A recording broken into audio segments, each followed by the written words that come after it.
What up? Okay, we are live in the air. This is the Producers Hangout. I believe this is what, the eighth episode? Ninth. Eighth, ninth, Nice. ninth episode. Okay, ninth episode.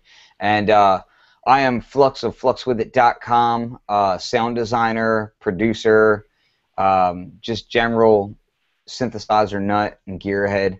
And I'm going to pass it off to Mike, Silent Cypher of PadBangers.com.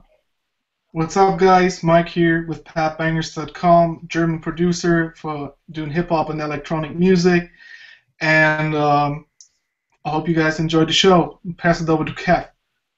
Hey, what up? Kev here, KevWestBeats.com. I'm ready to be here, ready for Sample Tank 3 this week. You've been talking shit. I'm ready for it. Pass it off to Aaron.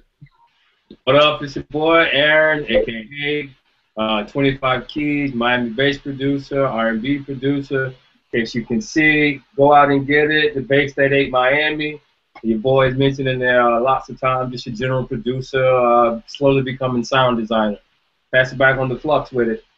Okay, so today I'm gonna start the show off by saying just a couple of quick things, some small announcements. One, I did just wake up, so we have that going for us. Luckily, these guys woke me up in time because I was very tired. I had a very busy week, hectic, we'll say.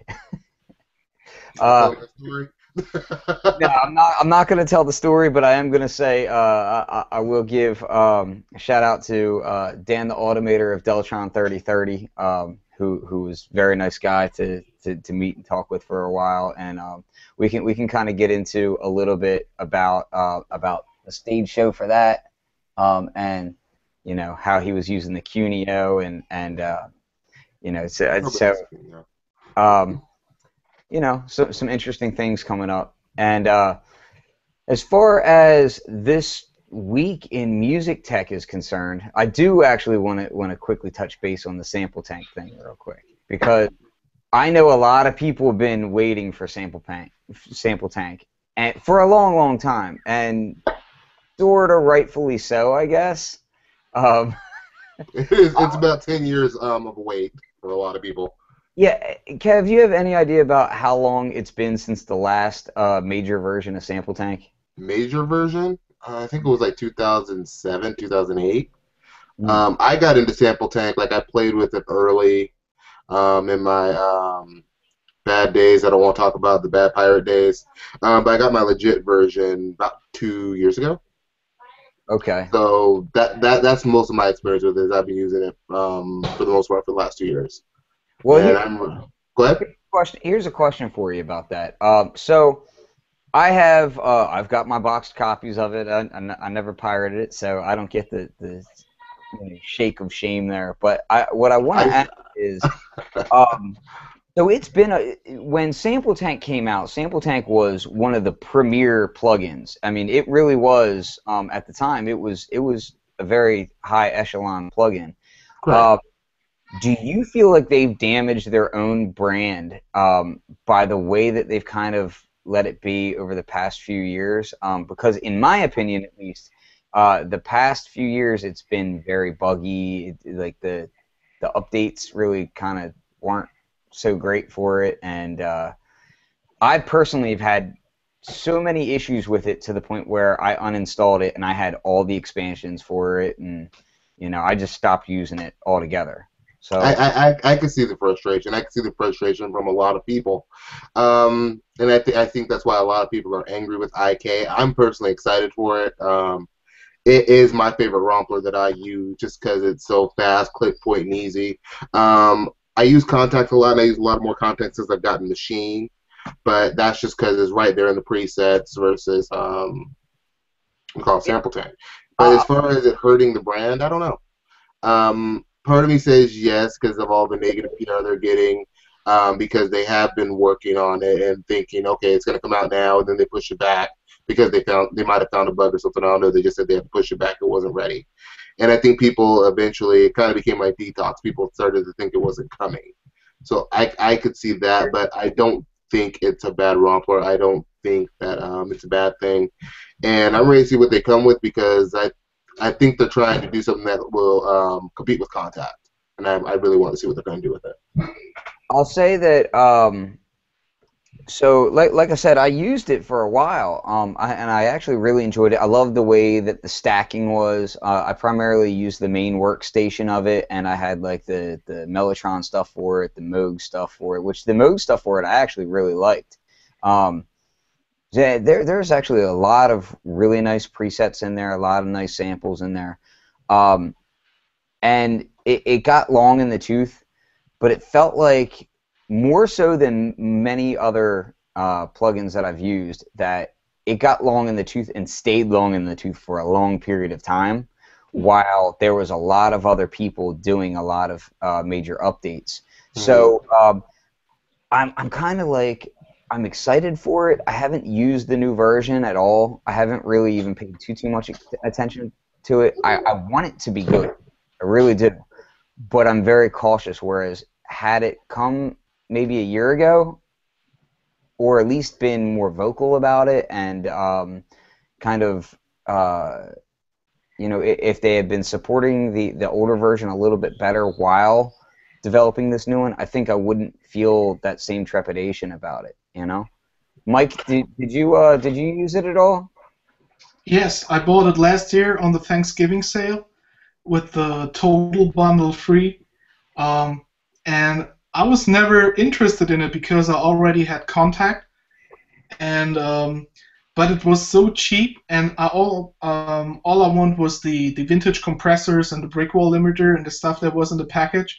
But of course, when I bought it, I installed it, and I was really surprised how good it was actually, especially the Mellotron stuff you mentioned.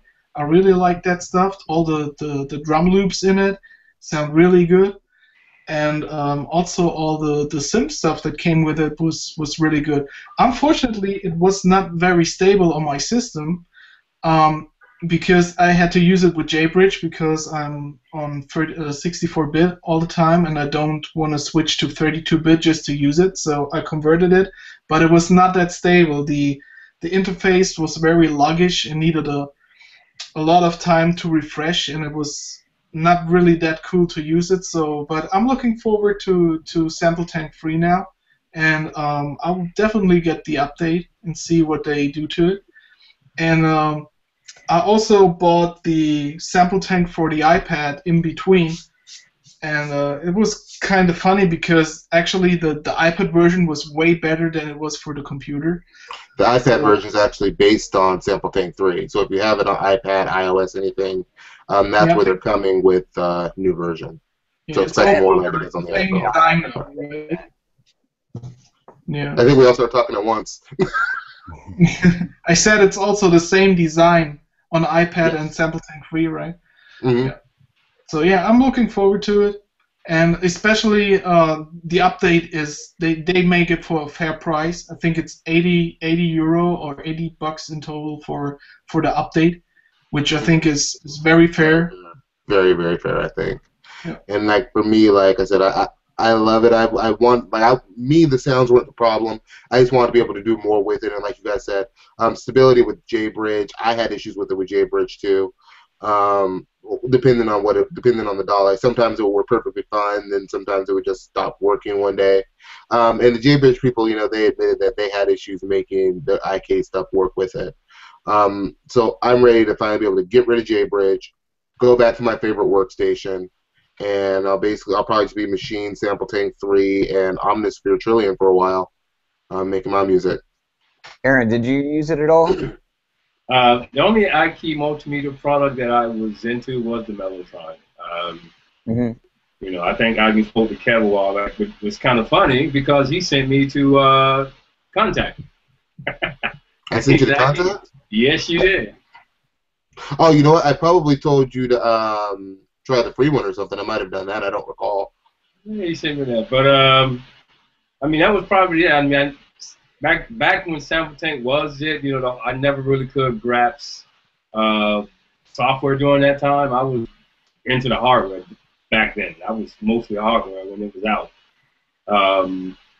So I never really got really deep into Rumpler so much, probably until about 3 years ago.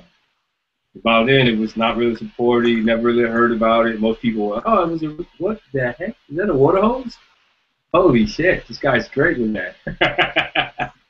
But yeah, I never really got so much into it. I heard good things about it. A lot of my friends, they tried to get me on board. But by the time I really got into a lot more software based music production, it was during the when I got on board with Machine.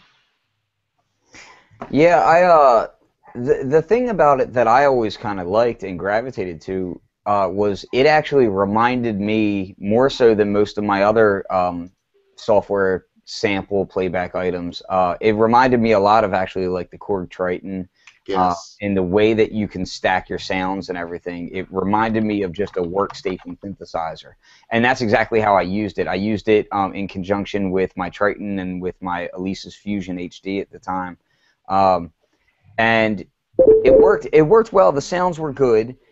And like I said, as other software around it that hosted it evolved and it kind of stayed the same, that's when the problems really started for me. So it wasn't so much its initial stability. It was more like its long-term, issues, which then they started selling it for far cheaper. Like in the U.S., I think I was constantly seeing sales of it for like $49 for like all of the expansions and everything, which is a really good deal.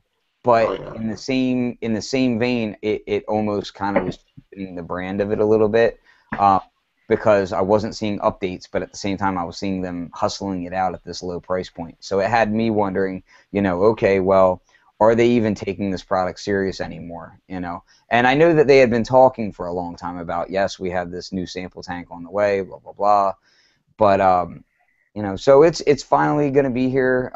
When is it actually out? Is it out now? Thursday. Okay. And I think they were trying to sell it just cheap to get it on people's minds, because like you said, that it was so long in tooth that people were starting to forget about it. I think that's when, the UBI player got really popular, Contact got really popular, where there's just a lot of other really popular workstations now. And I mean, even the guy that comes with Logic is really good. So, you think about something like that, it's like, I have all of these sounds that, they might not be as good, but they're comparable, they're a good replacement. So with a library like Sampletane being so old, Sampletane 2, I mean, I think that's why they had to come out with 3. They had to up the ante a little bit. Yeah, I think it's going to be much better than ever. Better effects, new sounds. I do wonder about the fact that, they were selling it, very cheap for a good long while now. Obviously I only what's being talked about through friends and what's on message boards and that kind of thing. So the percentage of people having problems could be completely skewed from the reality. But, I was just seeing so many people having issues, including myself, and them still hustling it out at a low price point. So I know they were raking in money off of that it kind of left a bad taste in my mouth. But at the same time, I couldn't cry too much because, again, it was low investment. But I'm excited to see it. I'm also excited to see the new FL Studios coming out. How is it? It looks really nice. I'm not an FL Studio user. I know a lot of people swear by it. I don't hate on it. I'm not an FL Studio hater. I know a lot of. I think it gets more of its bad name more for some of the users that use it as opposed to the actual software itself. Yeah, that's true. Yeah. But I gotta say, like, a lot of the features of the new version looks really nice. I really hope that they get the whole Mac thing squared away, because if they come out with it on Mac and it's actually good on Mac and not just a simple Windows wrapper like Wine or whatever, like it is now. I tried the beta and it was unusable on Mac unless you do a boot camp or something like that. But and what's the point of a boot camp? Like, you might as well get a PC. I'm not doing that, But yeah. I will say that, as someone who's not an FL Studio user, I primarily am using, Studio One and other DAWs. I have to say that to me, it's a very attractive looking production suite. You know, the layout of it is very it's very nice looking. So, and I know a lot of people that use it that make some brilliant music too. So, you know, if it's good, and I'll be happy for that. So, there's some major, you know, there's some major things coming out that look pretty nice. I can't wait till it comes on Mac. I mean, one of the earlier softwares that I actually did use was Fruity Loops back in my PC days. I think one of the reasons why I probably never really got back into Fruity Loops was, I mean, when I did use Fruity Loops, this was back when I was producing with Jim Johnson, and in its early iterations, you know, it really wasn't considered, you know, pro by any means. I mean, it really didn't give a great sound quality. It was I mean, it was great to, you know, for sequencing type style for those who are familiar with the drum machines. And actually, a lot of the demos that I did way back then that got me noticed was done in Fruity Loops.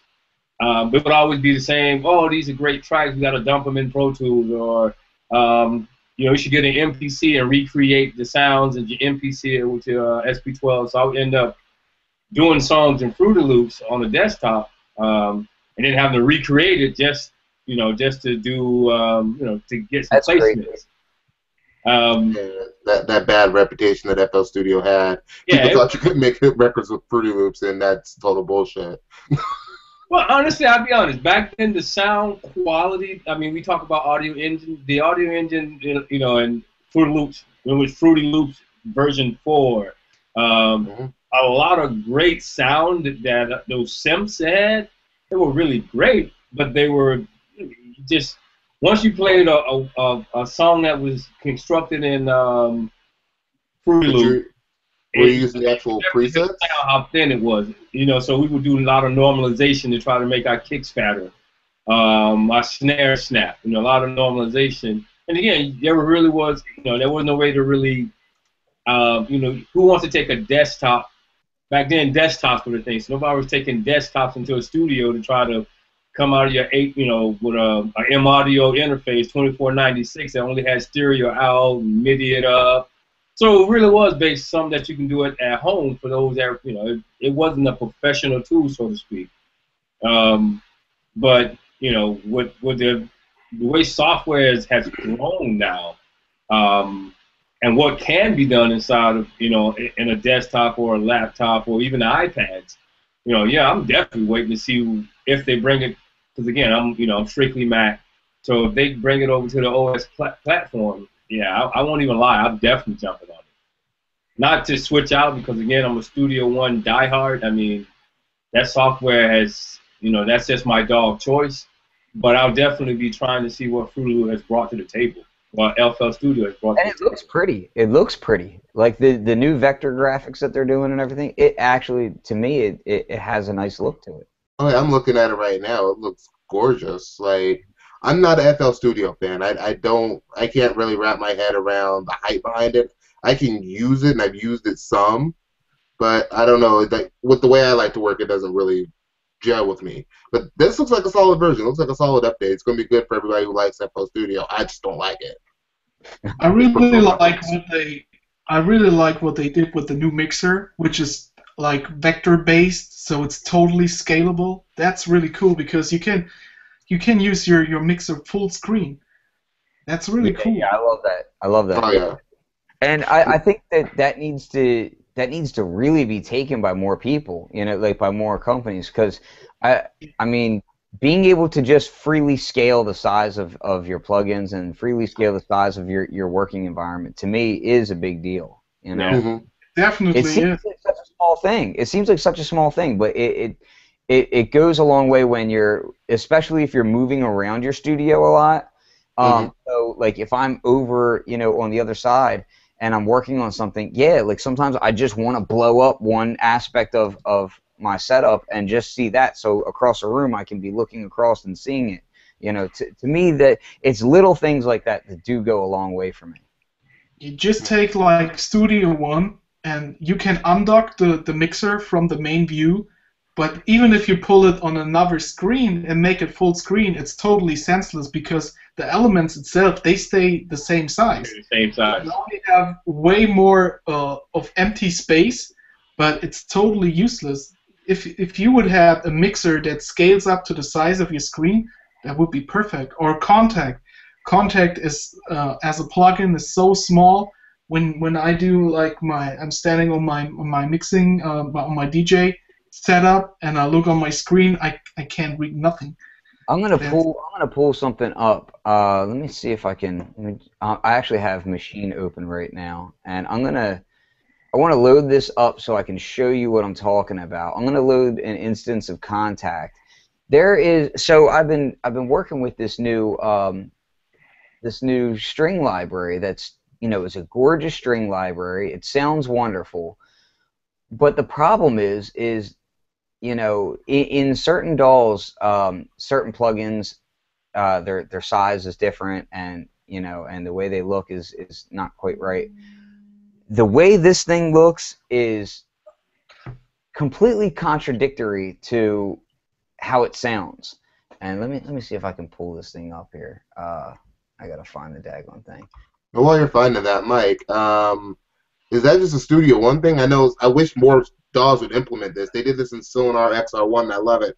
The multi-dock, you could actually dock your plugins, and then as part of the DAW, so it looks like just another screen on the DAW, and then actually zoom in and zoom out to make things bigger. But I don't know if anyone else is doing that. That would be awesome to see in more DAWs. I can show you what I meant. Hold on, let me load up Studio One real quick. Yeah, I'd show you, but I don't have Sonar on my system anymore. I'm just Ableton and Machine and Reason.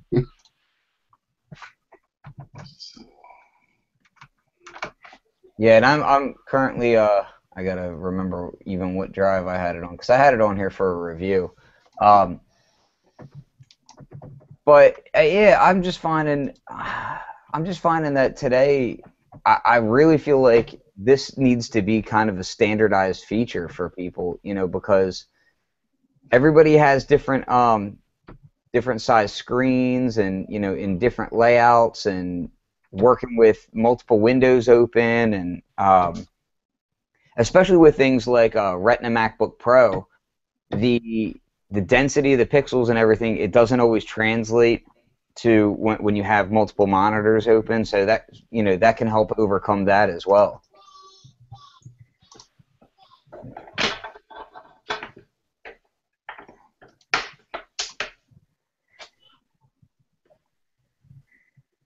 So, Kev, you say that you are definitely a FL Studio hater.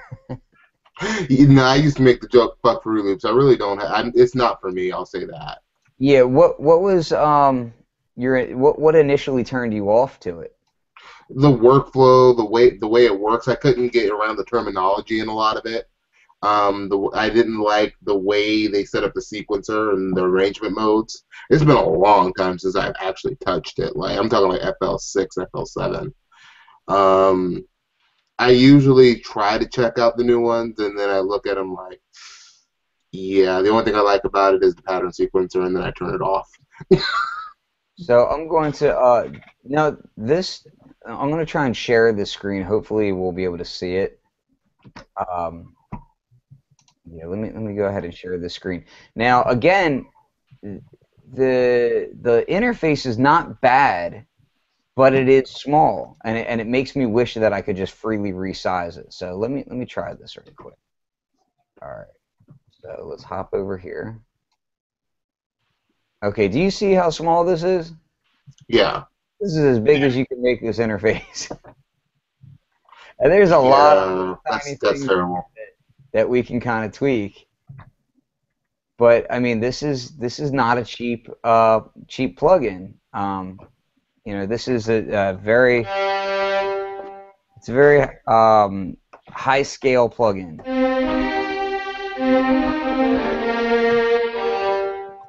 So. Yeah. So here's the thing I wanted to show you in the Studio One. It's like you can undock the mixer from here, and you can put it anywhere on the screen, or put it on another screen on a second monitor. But look what happens when you pull it bigger. You just get a lot of empty space, but all the elements, they stay Stay the exactly the same same. size. Oh, that's terrible. Yeah, it is. So it's totally useless. Even if you have like, you can see 1,000 plugins right here, it's still that small. So sometimes when I work, especially with a laptop, and I'm a little bit far away from the screen, I turn on the magnifying glass on the computer to make it bigger, which is kind of pain in the ass, but it's the only way that works. So yeah, this is definitely an easy option to make a software more comfortable for the user with less effort. Just make it vectorize and make the elements scale to the screen size. Yeah, I just don't see a I don't see a point to not doing this anymore. I'm not sure what the downsides are. I'm not a graphic artist, so who knows? There could be some serious downsides to this kind of thing, but I'm not aware of them. Are you You guys at all? probably have to you probably have to redo the whole thing because all the interfaces at the moment they're pixel based, so you have like little graphics. I mean, And aside from that, I mean, as far as drawbacks, as far as like, you know, accuracy or anything like that, or heavy CPU overload, I don't know. now it would be even less CPU overload because you don't have to load that much images. If it's just like vector scaled stuff, it's just like raw data that can be used very easy. That's what a lot of websites are doing now. For example, SoundCloud. The SoundCloud web player is now totally vector based. It's all SVG, and you could even do like theming the whole DAW very easy with vector based graphics because all you have to do is give a value of the color, and you don't have to redo like thousands of images in different colors. So I think this should be the future of the interface design. I agree. I agree. So something else that I wanted to ask you guys about is, what are you guys using for basically like distortions and saturations in your setup? Because we had some talk on the Facebook group recently about using Native Instruments VC76 and running it clean with just overdriving the input, and so it got me to thinking about all the different ways that I like to go through to get saturation and grit, and not even just analog grit, but just distortions as a whole. Like for instance, right now, if I want to, I can just simply where are we at here? So I could just do this, and then where are we at? We'll go ahead and turn this up. So sometimes I'll turn this all the way down like this.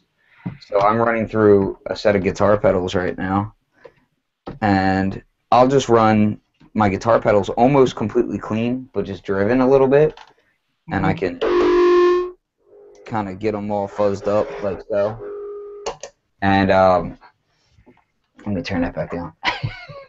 That's exactly what I do, but I do it with plugins. So I use a lot of Guitaric and Amplitude on my plugin and on my sounds, and I think it works really good. I love to run drum loops through Guitaric and Amplitude and just play around with different, even if it's only presets. Go through the heavy metal presets, putting them on drum loops can give you great results. Yeah, I actually did a video about that actually like 2 years ago on how to do dirty up sounds with both Amplitude and Guitar Rig. I generally use Amplitude for it just because Amplitude has more options. Mm-hmm. I don't know if I use the plugins in Machine mostly. Yeah. But yeah, I mean, I'm slowly trying to use mostly what's in there because I never really got too deep into the Machine effects. Everything was third party, but I've been using a lot of machines for the distortion. I haven't even touched Guitar Rig, honestly. Yeah, I use Guitar Rig a lot. I do like Guitar Rig. I like Amplitude also. I think they both have an excellent sound. Very different sound color to each other. I had the PV one as well, which the PV revalver is really cool, but I don't use it anymore just because it's not 64-bit, which drives me nuts because I actually love all the little tweaking that you can do inside of it. And I don't like using bridges. I don't use bridges at all. But that, and I'm a big fan of the new Native Instruments Supercharger GT. I use that for saturation a lot, and I use, like we were talking about, I do use VC76 and just overdrive that a little bit. And of course, outboard gear. But I'm finding that like the saturation inside of Machine is nice, but I still prefer to set up my own custom chains, like, using different plugins, be it plugins or hardware.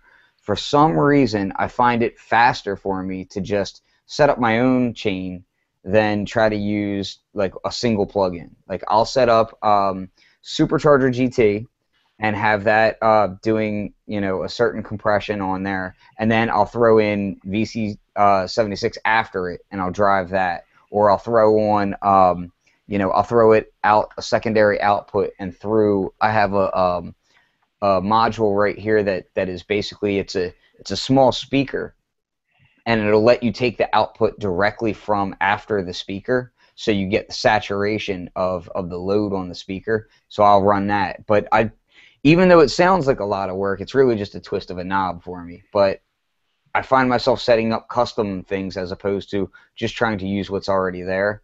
I don't know. I just find it easier to make it sit in the mix that way. I actually tried. I wanted to do something like that for years in Reason. Like, and it frustrates me because Reason has so many great effects. The rack extensions are mostly effects, and they're actually some really cool, different effects. And I wish I could like run my audio out without having to do something backwards convoluted. Having to do like a crazy workaround, which the Reason guys of the world are very good at. The users, they find so many creative ways to do this. But I want a way to just do rewire in. Let me bring my audio in from Ableton to Reason and run my effects there. Aaron, we don't want a close-up of you, homie.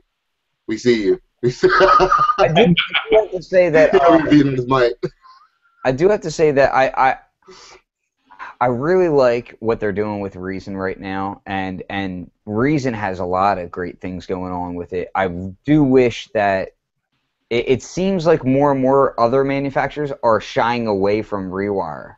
I don't know what limitations supporting Rewire imposes on other manufacturers, like what they have to conform to in order to make Rewire work. But Native Instruments doesn't want to use Rewire anymore. I'm seeing other people not wanting to use Rewire, which is because as Reason seems to progress, it becomes more and more something that I want to use more often. But I don't want to use it just by itself. I want to use it Reason plus this, Reason plus that.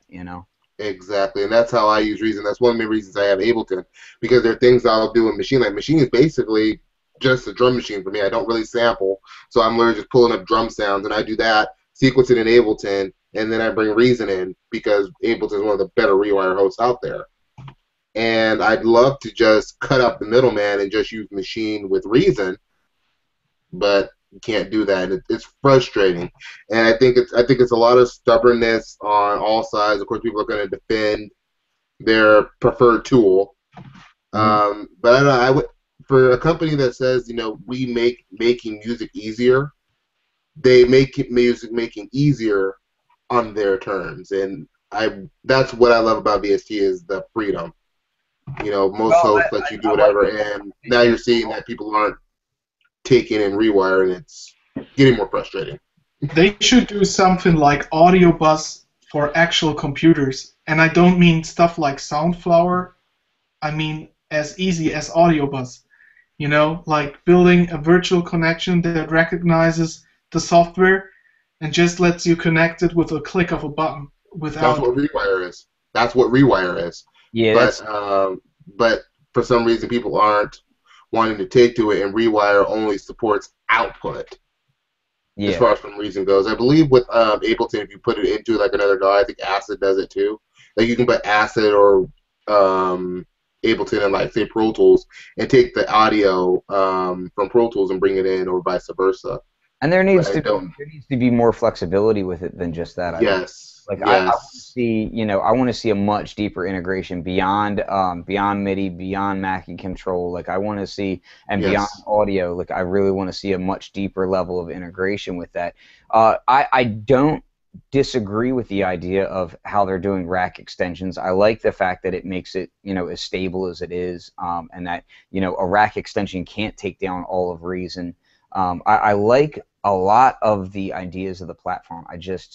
Um, I struggle with the idea that at the same time it is separate. Like it makes me actually want to run Reason on my other, like I have two studio computers in here. It makes me want to run Reason just on its own studio computer and just use it, funnily enough, exactly like how it looks, which is its own separate rack. Like coming from the early days of Reason when it looked just like a rack and only a rack.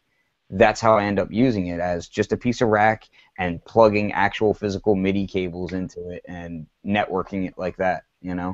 That's actually, I find myself when I do use Reason, now I'm more and more using it standalone. And when I want to use Ableton, when I want to use Machine, I might think of something, hey, this is easier to do with Reason, or hey, I want this sound or this effect or this thing that's just really easy to do with Reason. And that's when I bring it into Rewire. But Yeah. to me, I'd rather think of it the other way. Let me start here with Reason because Reason is so simple, it's easy to use. But the problem is it doesn't have a lot of third-party support. See, Like, my issue comes in like this. So I have if I'm going to be using Reason and I'm going to be using it separate from other gear, it takes up a certain amount of setup. Now, if I'm going to go through those steps of setup and I'm going to go through those lack of what's the word I'm looking for? The lack of ease of use. If I'm going to be going through that, why would I not just use this setup here? Like what benefit is it really giving to me aside from, okay, yeah, I can have Thor and all these other things in here that sound pretty darn nice, but realistically I can get to those same ends with other things. exactly. If I'm using it for distortion or something like that, like I would much rather use an Animodule Mixman and SOB filter being overdriven, because that's one of the nicest sounding distortions that I've heard. I'm going to use that and not be losing much functionality compared to this software, So Well, you should be able to do that. I'm not sure how your rack works. I know they have rack extensions where you can bring CV in and out. yeah, Reason absolutely. 7 did bring a MIDI out module, so you can run MIDI back and forth.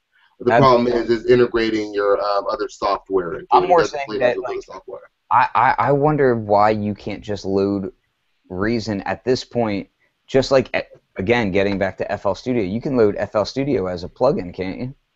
Yep, that's what I was talking. It runs that way through Rewire. That would be beautiful to have it just be an actual plugin, as opposed to strictly a rewire situation. For me, that just makes more sense. Like, I don't see how that would hurt them in the long run. You know what I mean? Right, and I think a lot of people have been asking for that for years. Like, I remember people said, I just want Thor as a VST because Thor is amazing, or I just want Kong as a VST. And, I mean, Rewire works like a plugin, but it's still its own thing off to the side, so you still have to Right. save it. Think about it like when you use Machine as a plugin. That's kind of how Rewire works. Yeah, it's its own thing, except for when it comes time to save the files, the Machine stuff will save in your host. With Reason, because it's still its own thing on the side, you still have to treat it as its own thing on the side. But it's just in MIDI and audio back and forth. They probably are heading that way.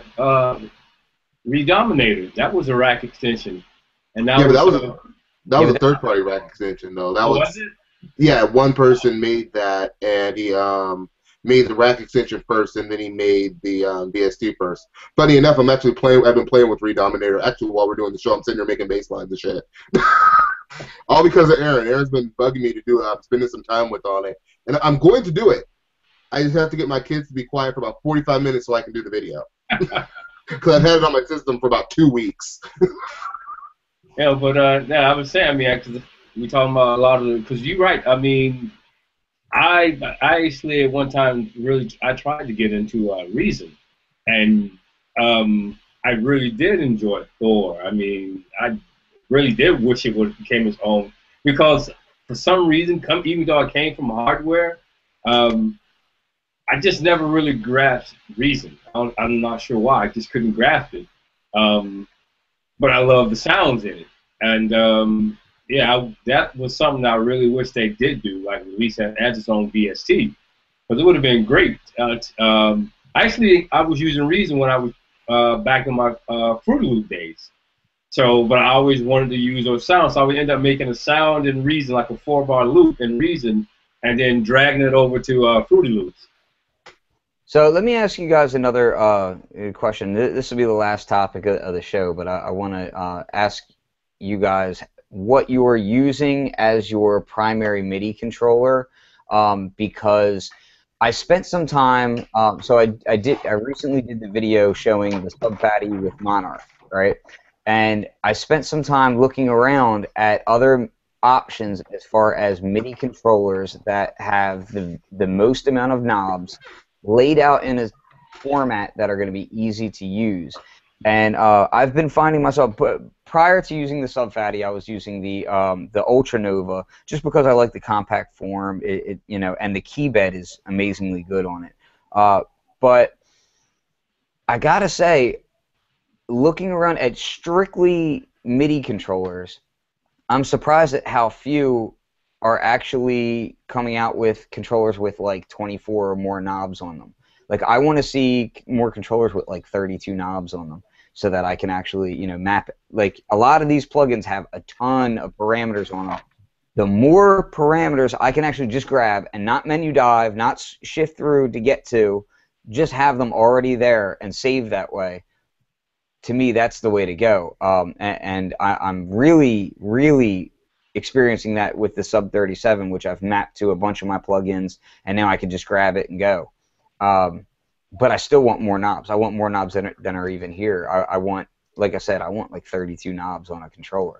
So I'm wondering what you guys are doing and if you guys are experiencing anything to that effect. I don't agree with you. We'll go with Mike. Go ahead, Mike. I don't like controllers with so many knobs and buttons on it because you map them and you forget what it is. You know, you open up an instrument, you map it out. Next time you open up the instrument, you have totally forgot your mapping. What I want to see is I want dedicated controllers for every plugin that I get. That's my way to go. I want one controller with labeled knobs, and one knob does one function. So I'm looking forward for, as you guys probably know, I'm still waiting for the Sub 37 because that's exactly what I want to do, like Flux did in the video. I think that's really a great interface for mapping MIDI because you can map the cutoff from the plugins always to the same knob. You can map the resonance to the same knob and stuff like that. And I think that's the way to go. But in best case, for each plugin that I have, I want to have a dedicated controller. I love scribble strips too. Let me just say that I liked my Remote SL, but I had some issues with it. I'm not a fan of AutoMap. There were certain things that I just didn't like about it. I don't like notched knobs. I want my knobs to just turn smooth.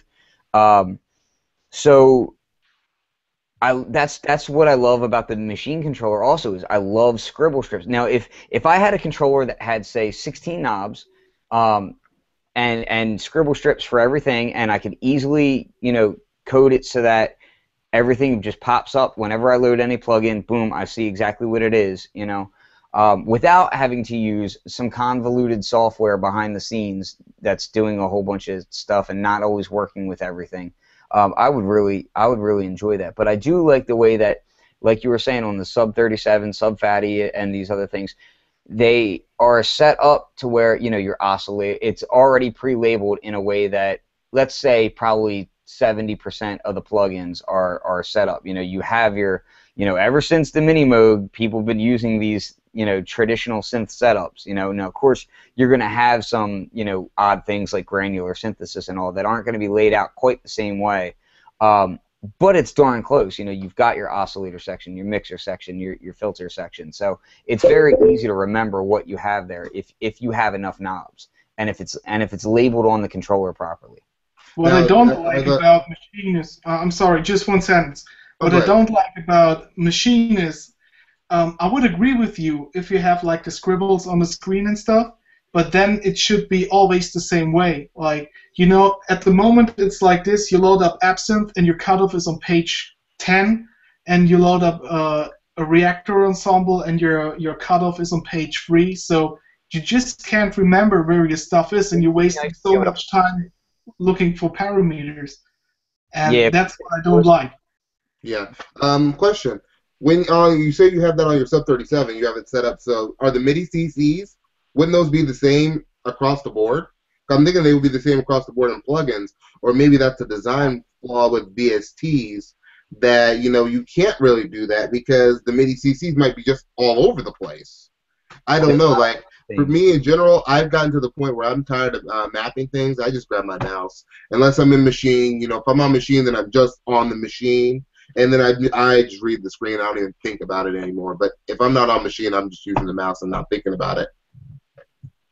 Yeah, it's not always the same. One MIDI CC might not be the same, for different synths. So it's not always the same. But luckily, it's not like how it used to be, where it used to not be quite as easy to map controllers. Now, the vast majority of plugins have taken the right-click approach to where if you right-click on the knob and you turn a knob, it's mapped, which is, it saves a ton of time. And if you're using a dedicated host, you do that once, you click save, you save it, and you're good to go. Every time you load up, you just load that. Now, of course, some of them you got to do that for all your patches. Some of them you only have to do it once. It all depends, depending on what kind of browser setup you have. But I just find it interesting that there, even in the premium market, there are not really many controllers that have a lot of knobs and buttons on them for people who do want that. Like I've been looking a lot at the Panorama P4 and P6. That's been kind of on my mind as far as whether or not I might want to grab that. And and things like the Arturia Key Lab, which is laid out really nicely as well. But man, would I just love to have one set up with like a butt ton of knobs on it, that are all laid out in a concise way. Get a cheap ass Behringer BCR. I honestly, I was looking at them today on eBay. I found one on eBay today for $99, and I had it. It's a great controller. If you like to map out a lot of stuff, it's a great controller. Yeah. Are they still being supported? Yes. Yeah. I have the BCF. I'm digging it out now without destroying something. Okay, it's stuck in a box underneath a bunch of other boxes. I've had the BCF for 10 years. Works great. Yeah, I had 2 BCFs and 1 BCR, and that's the best pieces of gear Behringer ever made. Yes. Period. Built like tanks. Yes. The only thing that I'll say about that is the knobs on those are clicky notch knobs. Yes. Yeah, they're smooth. My BCF knobs are smooth. Endless knobs on the pots. They're all smooth and endless encoders with LED rings around it. So, and that's a great thing because it's total recall. So when you load up a patch, it loads the MIDI and it sets up the LED lights exactly like the patches. That's really cool. I might have to pull the trigger and get one of those and just take a label maker or something and just kind of label it out. Like I'm just gonna go down the rows and kind of label the common things, like okay, this is the oscillator section, this is the mixer section, and then map them all out in plugins all the same way, And I think that'd be good for you. I think that'd be really good for you. Yeah, because I just been honestly it's either that or like a Studio Logic Sledge or something like that, which again, without having a synth engine in it, I'm not seeing much on the market. Like they all already have synth engines in them, which where I want to place it, I kind of don't want a synth engine in it because I won't be accessing it in the same way. Like I actually kind of want to take the Ultranova and put it up in a rack somewhere so that it's easier to edit looking at the screens. because the screen on the Ultranova is terrible. Like they did not include a contrast adjustment on it. So if you're at the wrong angle, you're out of luck. You know, you kind of need to look at the screen at just the right angle. Yeah. So, which is a ridiculous thing. And of course, no support has been minimal for me. Now, question for you, because you were talking about using the third-party knob controller. I don't even think those actually like the BCR and BCF. I haven't tried it with the machine. Has anybody had any luck with that, or are you using it with an DAW? You could map the plugins specifically, and you could map macros, but you would not be able to map the hard-coded knobs of machine. So machine has certain dedicated features, like you're not going to be able to map those. But you would be able to map pretty much anything else. Like any actual plugin and like any VST in there, yeah, it should work just fine in that. Okay, so just go right-click like you would on the plugin GUI and just map it through the controller that way.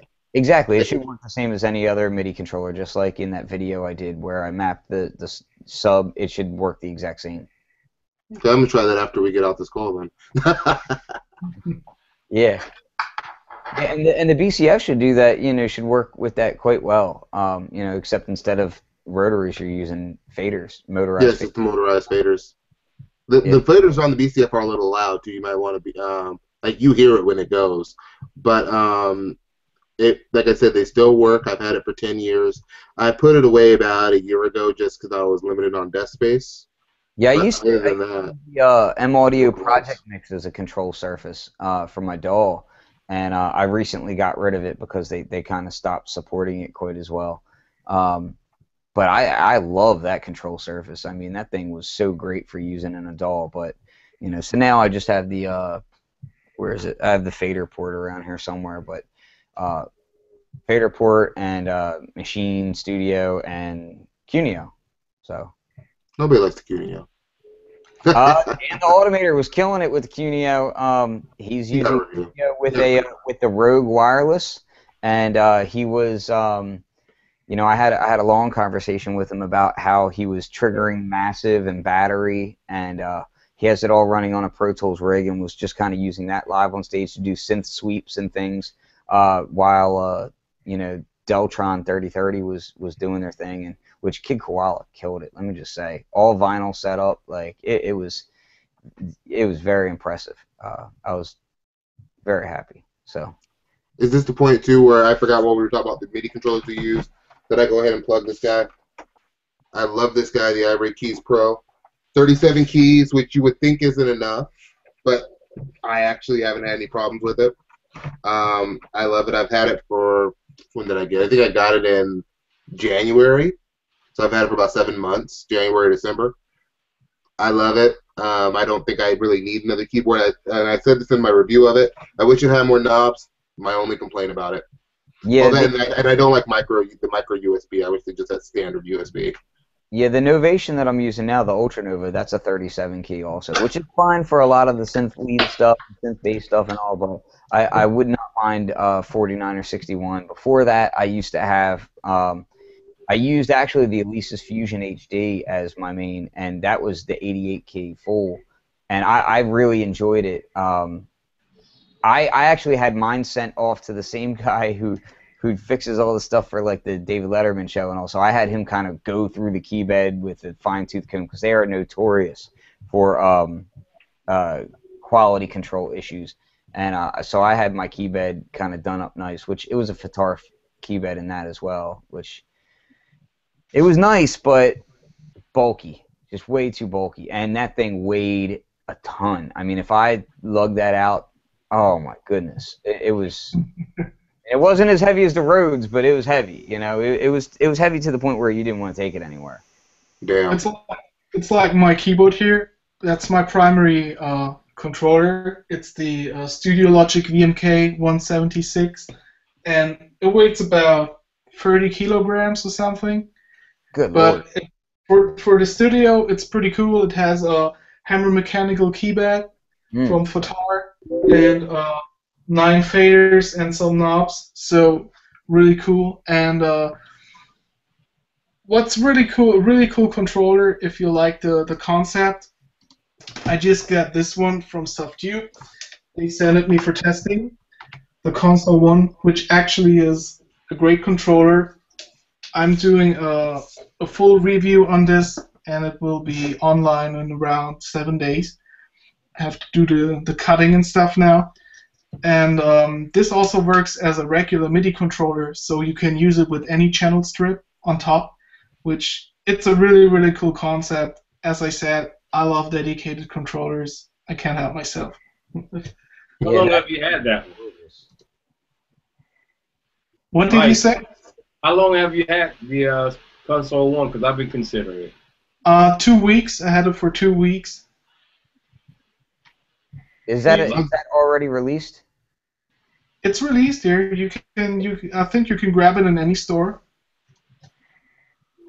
Something else, and this is actually a suggestion for Ken. I saw it in the comments on YouTube. It says Mackie has a controller with scribble pads also.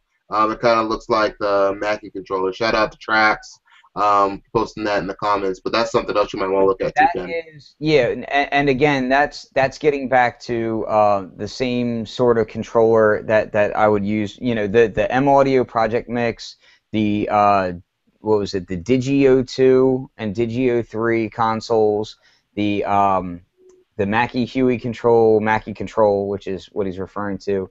The what was the other one? The Tascam one, the Tascam one I don't think had the scribble strips on it, but those were all great motorized fader controllers, which I love the idea of knobs that have LED rings and faders that are motorized faders. I'm not a big fan of non-motorized faders for a MIDI controller. Yeah. To me, it doesn't make a ton of sense. I get really aggravated by that, actually, because you would think that by now they would have very inexpensive technology for that, which Behringer really proved, you know, noisily, but they proved that it can be done at a nice price point. You would have thought that more people would have picked up on that. I think Behringer is coming up with a new line of fader controllers with the X. I think it's X Touch they call them. Yeah, I I tried didn't heard. I don't know if they're released already. I didn't heard news for a while, but I saw them. I think it was at NAMM, Mhm. and I yeah, I tried. saw some pictures of it. It looks really good. Yeah, I got my hands on them at one of the trade shows. I forget which one it was. It might have been AES. Aaron would know. Aaron, you were there too, right? Did you see the X Control, the Behringer Yeah, X Control there? That's where it was, right? yeah. Yeah, The, and they were nice. They were a little bit different. They seemed with a slightly different mindset than the BCR BCF series, but similar at the same time. Um, Oddly enough, I kind of liked how the BCR 2000 looked more than how I liked how the newer ones looked. Yeah, I don't like this. It's weird, man. Like I would really like to have seen, you know, them go a little. I would really like to see this. Oh, let me grab this. Hold on. All right. So, and again, Kev's gonna yell at me. So the Cuneo, right? Now, what I'm not talking about is the actual Cuneo, but what I would like to see is the faders on here. I'd like to see more controllers like Dave Smith uses, using those touch faders with the LED next to them, or like the Cuneo has, where when you plug it in, the faders actually light up and go to wherever position you're at. I prefer tactile control to where I don't have to look and I can just touch it and know where I am. But touch control faders with LED feedback would make me very happy as well. You know, like I need to see more of that kind of stuff. Now, Livid has them. There's a couple of companies out there that are doing stuff like that, but you're not really seeing it in a mixing setup as much. Like you're seeing it for like Ableton Live type controllers. You wasn't know, there a controller coming out for iPad based on touch vector? you're saying, like, is it a hardware controller? Or are you talking about? It was actually for iPad. It was in the news, what, maybe about a week or I two have a ago. few. Yeah, I have a few. I have AC Core 7, which I did a video on probably like about a year or so ago, which you can have, you know, it's laid out just like a Mackie control, and you can, you know, get into it like that. There's also I mean, there's a lot of different iPad apps that will do control like that. But I don't like the slick glass feel. I like on a fader like this, even though it's a touch sensitive fader that's also pressure sensitive and all that good stuff. But just the fact that there's ridges there, so that you know that your finger is in the fader, you know, little things like that. Like using an iPad for that is not really as much pleasurable to me. I think Akai did one keyboard with 8 of these LED touch faders. Mm-hmm. The red one. The red one. I think it's like the Max 49 or whatever. Max 49, and I think they did a 25 key also, Aaron. So I would I've heard mixed reviews on them. I've played with them a little bit, but I haven't used them in studio. I'm not opposed to that either, though it is I don't really even want keys on it. I just want the control surface. Like, I have keys. Just give me a control surface, you know? It's I don't know. To me, these are like no-brainer products that you just don't see out. What I would also like really much to see is like the Novation, what is it, the Zero SL, like the desktop version of with only the controls. A unit like this with motorized faders would be great. You know, like you have like 16 knobs and 8 motorized faders. That would be really cool. Yeah, I could see. I still see a large. It's strange because like now we have more companies making MIDI controllers than ever, and affordable ones at that. Like you've got all those little mini ones coming out. Like, you know, ever since Korg did their little nano key line, you know, that whole mini line of controllers has really exploded. But even still, I'm still not seeing as much that I feel like are like absolute home runs. You know, like there's a few that I'm like, oh, okay, that's really cool. But I still find myself waiting for like a real home run hit of a controller. Yeah. I agree. On that note, there's a company that allows you to build your custom MIDI controllers online. Yeah. I have to look for the link. I forgot their name, but it's so expensive. But this is also a way I'd like to see to go more companies. You know, like give me like a basic faceplate and let me lay out my knobs and buttons myself. Let me do my dedicated controllers. Yeah. So Richard London was looking into doing that as well, and I've seen it. It's so crazy because it's like that sounds like the perfect scenario, but when I looked at them, they didn't really speak to me. So I'm still looking. I'm in that position where I'm almost like Field of Dreams. If I build it, hopefully people will come. So who knows? Maybe I end up having to, you know, create something and put it out on the market. But with that being said, I think we'll wrap up this episode and hopefully possibly even do a show next week. And you know, we're in the Facebook group, the Producers Hangout. We're here to help and answer questions and have everyone help each other and be nice and have a good environment to learn and create in. And, please post your music. Yeah. Yeah, if you like my band hammer. Yeah. So yeah, please read the pinned post if you come in there. So this is Flux of fluxwithit.com. Please check out my YouTube channel, which is youtube.com/flux302. Check out the Flux With It expansion packs for Machine. I have some new things in the works that are coming out very soon. Check out the machinewarehouse.com as well. And I'm going to pass it off to Mike. All right, guys. Thanks for watching. Just want to remind you, we still have going on the sound contest in the Producers Hangout group. Score a video from the Spanish artist Daniel Ivan, and you can win cool sound packs from Mod Audio. If you don't find it in the group because we have so much stuff going on, there's a little magnifying glass on the top right corner in the Facebook group, and just search for contest, and you will find the post easily.